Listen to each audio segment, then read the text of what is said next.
Perkenalkan, nama saya Bian Akila Safitri dengan NPM 23403011157. Video pengajaran ini saya buat guna untuk memenuhi tugas mata kuliah pengajaran Bahasa Sastra Indonesia.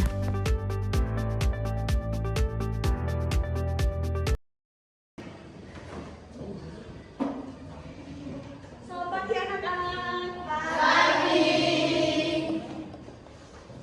Assalamualaikum warahmatullahi wabarakatuh.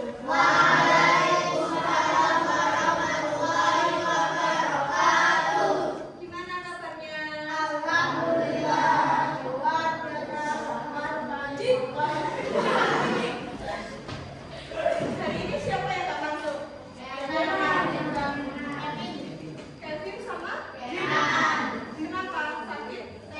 Sakit? Sebelum masuk pembelajaran, ketua kelasnya pimpin doa terlebih dahulu.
menjelaskannya tuh dengan detail, dengan semua yang apa yang kita rasakan itu dibicarakan di teks deskripsi ini, biar pembaca dan pendengar itu memahami dan dapat merasakan apa yang kita deskripsikan.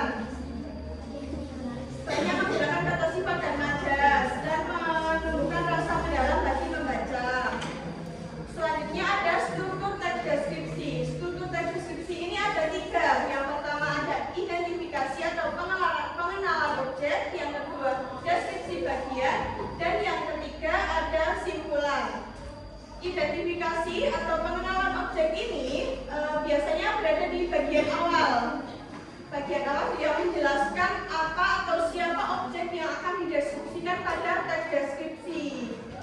Seperti menggambarkan umum tentang pantai Parangtritis adalah. Yang kedua ada deskripsi bagian inti dari teks deskripsi. Biasanya habis pembukaan itu habis identifikasi. Nah, selanjutnya deskripsi bagian yang menjelaskan bagian-bagian objek secara detail dan mendalam. Biasanya banyak menggunakan kata sifat dan majas pada bagian ini. Contohnya kan tadi udah pantai Parangtritis adalah salah satu pantai terkenal di Yogyakarta dan ramai dikunjungi wisatawan. Nah, bagian selanjutnya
kelompok yang paling banyak nanti